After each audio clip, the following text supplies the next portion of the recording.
കഴിഞ്ഞ LDF സർക്കാരിന്റെ കാലത്ത് കടുത്ത യോഗ്യതാ വിവാദങ്ങളിലും കേന്ദ്ര അന്വേഷണ ഏജൻസികളുടെ ചോദ്യം ചെയ്യലുകളിലും ഉൾപ്പെടുകയും രാഷ്ട്രീയ സ്വാധീനത്താൽ വഴിവിട്ട ആനുകൂല്യങ്ങൾ കൈപ്പറ്റുകയും ചെയ്ത ഡോക്ടർ എം അബ്ദുറഹ്മാനെ സീഡിറ്റ് ഡയറക്ടറായി നിയമിച്ച VD സതീശൻ സർക്കാരിന്റെ നടപടിക്കെതിരെ വലിയ പ്രതിഷേധം.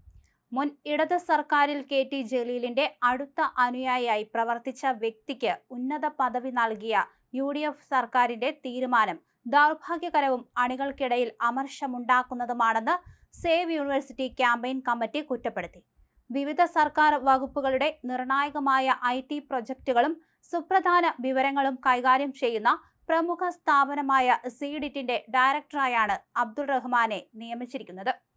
പ്രഗത്ഭരായ കമ്പ്യൂട്ടർ വിദഗ്ധരായ നിരവധി സീനിയർ യൂണിവേഴ്സിറ്റി പ്രൊഫസർമാരെ അട്ടിമറിച്ചാണ് കേരള സർവകലാശാലയിൽ നിന്നും സപ്ലിമെന്ററി പരീക്ഷയിലൂടെ MTech പാസ്സായ വ്യക്തിക്ക് മുൻഗണന നൽകിയതെന്ന ഗുരുതരമായ ആരോപണമാണ് ഉയരുന്നത്.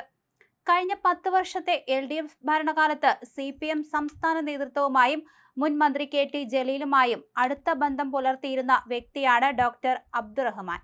സിയാപ്റ്റ് മാനേജിംഗ് ഡയറക്ടറായിരിക്കെ KT ജലീലിനെ സഹായിക്കാനായി നയതന്ത്ര ചാനൽ വഴി എത്തിയ പാഴ്സലുകൾ ഔദ്യോഗിക വാഹനം ഉപയോഗിച്ച് കടത്തിയെന്ന ഗുരുതരമായ ആരോപണത്തിൽ NIA, ED തുടങ്ങിയ കേന്ദ്ര ഏജൻസികൾ ഇദ്ദേഹത്തെ മണിക്കൂറുകളോളം ചോദ്യം ചെയ്തിരുന്നു.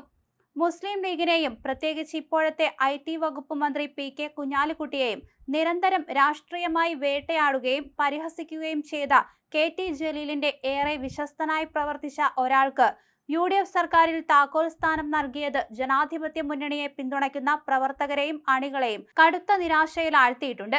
ഈ വികാരമാണ് സേവ് യൂണിവേഴ്സിറ്റി ക്യാമ്പയിനും പങ്കുവയ്ക്കുന്നത്. സിയാപ്റ്റിലെ സേവനങ്ങൾക്കുള്ള പ്രത്യുപകാരമെന്നോണം LDF സർക്കാർ എല്ലാ സീനിയോറിറ്റി മാനദണ്ഡങ്ങളും AICTE മാർഗനിർദ്ദേശങ്ങളും കാറ്റിൽ പറത്തി ഇദ്ദേഹത്തെ LBS സെന്റർ ഡയറക്ടറായി നിയമിക്കുകയായിരുന്നുവെന്ന് സേവ് യൂണിവേഴ്സിറ്റി ക്യാമ്പയിൻ ആരോപിക്കുന്നുണ്ട്. ഈ വഴിവിട്ട നിയമനത്തിനെതിരെ വ്യാപക ആക്ഷേപങ്ങൾ ഉയർന്നതിനെ തുടർന്ന് VD സതീശൻ സർക്കാർ ഇദ്ദേഹത്തെ LBS ഡയറക്ടർ സ്ഥാനത്തുനിന്ന് നീക്കം ചെയ്തിട്ട് ഏതാനും ദിവസങ്ങൾ മാത്രമേ ആകുന്നുള്ളൂ. എന്നാൽ തൊട്ടു പിന്നാലെ സീഡിറ്റ് പോലുള്ള മറ്റൊരു നിർണായക സ്ഥാപനത്തിന്റെ തലപ്പത്തേക്ക് ഇദ്ദേഹത്തെ പുനഃപ്രതിഷ്ഠിച്ചതിൽ വലിയ ദുരൂഹതയുണ്ടെന്ന് ആരോപിക്കപ്പെടുന്നു.